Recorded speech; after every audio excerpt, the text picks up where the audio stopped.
Okay, so assignment 8 is about grading multiple choice exams. Okay? So your instructor has asked you to write a program that grades an exam. The exam has 20 multiple choice questions. Here are the correct answers, and I guess I only gave you the first 15. So let's change this to 15 multiple choice. Unless you want to add 5 more, and you can choose even the correct answers, that's perfectly fine. We don't know what the questions are, but these are just the answers. Okay? So the exam has 15 multiple choice questions, and here are the correct answers. So to pass the exam, a student must correctly answer 12 out of the 15 questions. So that means an 80% score. So you need to write a program that holds the correct answers to the exam in an array. The program should have an array that holds the student answers. And then you should have the following static methods.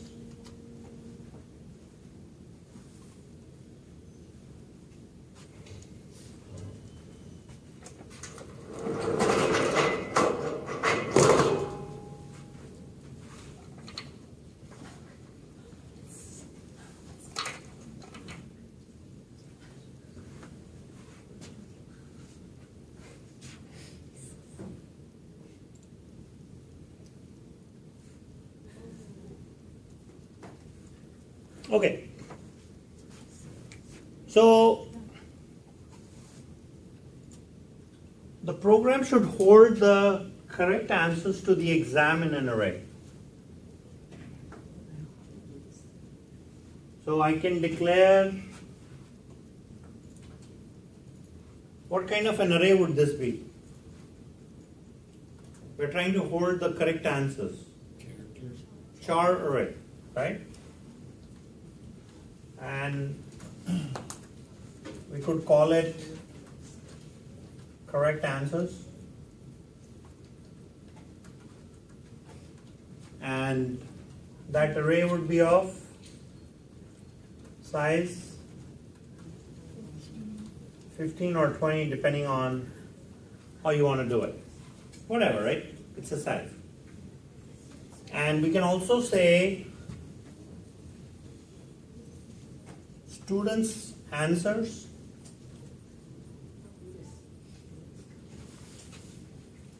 will go in another array. Right? That's what the program should have, an array that holds the students' answers. So this is 1, this is 2. Right? Now we're going to start writing our functions. There are 4 static functions you have to write and then show the usage of those 4 functions in main. So one function is passed. You have to write a function passed that returns true if the student passed the exam or false if the student failed. So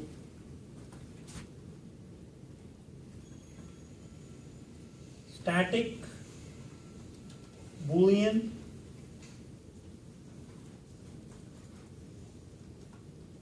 I guess I could type this, it'll be cleaner than my writing, no?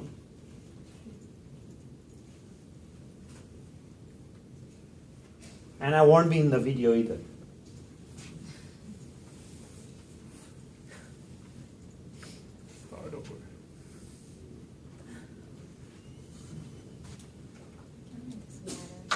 Internet already saw me. Internet has already seen me. I thought I avoided it for a large part. Too late. Okay. So, okay, well, we'll have a combination of the two. So we'll have a static method right? And sorry, this is supposed to return a Boolean. Can you all see that?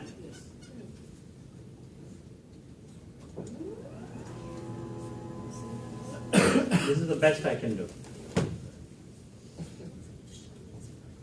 So passed, and I'm going to pass in those two arrays.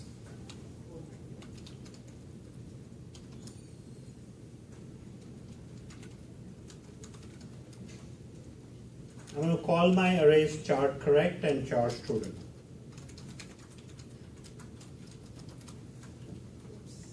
Right? So, bless you. So that's one method definition. Now don't try to write one method to do all of this in one method. It will defeat the point of the exercise. There's a reason I'm asking you to write 4 separate methods, because it shows, when you write this code, it shows to me clearly if you understand pass by reference. So please use these signatures in your code. Don't change it, right? I know you guys want to design, but I'll give you more opportunities in future assignments, I promise. So then there is another function that returns total correct.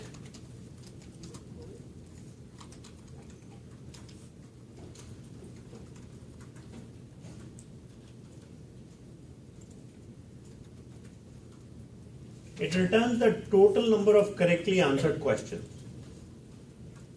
So what we do is, we pass in the student answers and we pass in the correct answers. And we simply compare each index location and we count how many correct answers did the student get. And we return that value as an integer.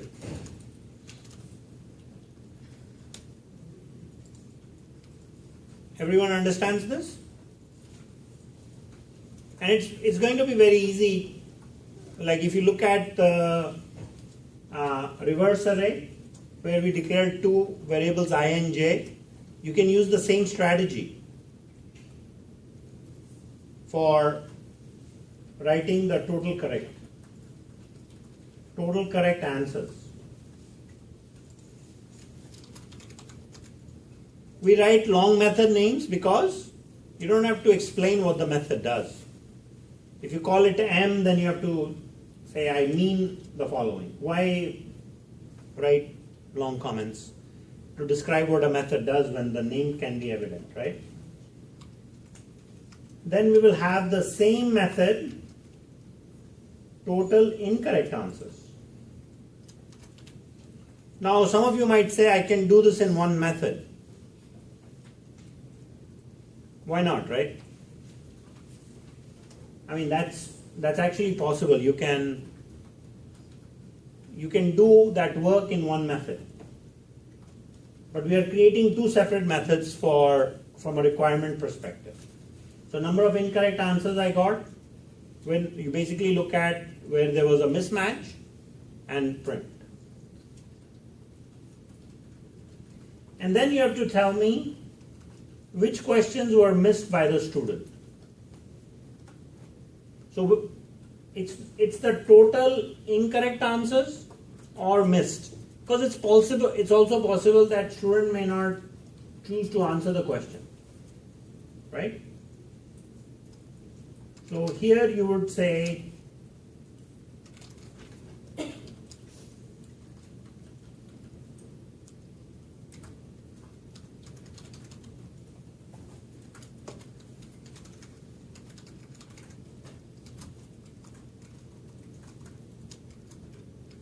so you will have both arrays,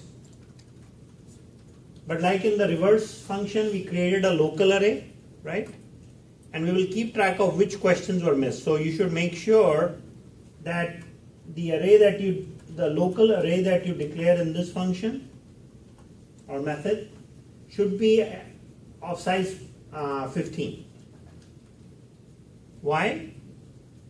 It's possible that a student missed maybe all 15 questions. So you'll need to say, this function is basically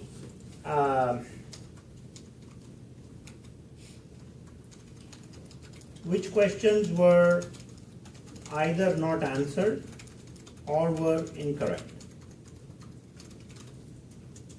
And this can be best done by declaring an array, declaring a char array that keeps track of these questions.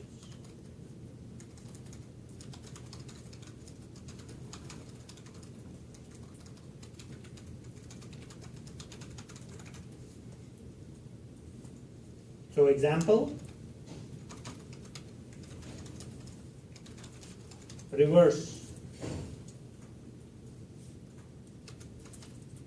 reverse method in PDF, right? So it's similar to that. So then you write a driver to test all this.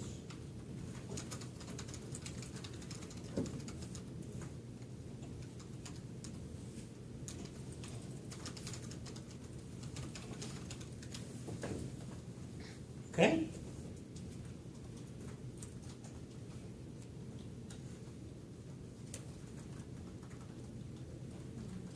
I guess if I declare the char arrays here, I can scroll up easily. So let me do that.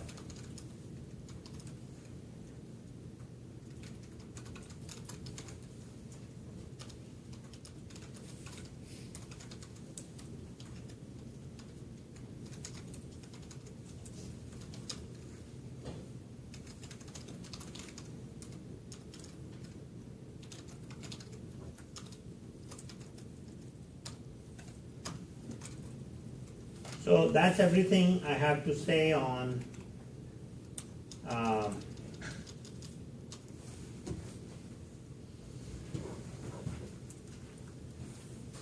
assignment 8.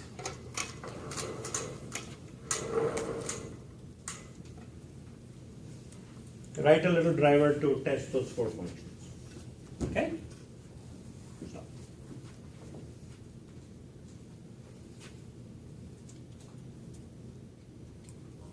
You have to prompt the user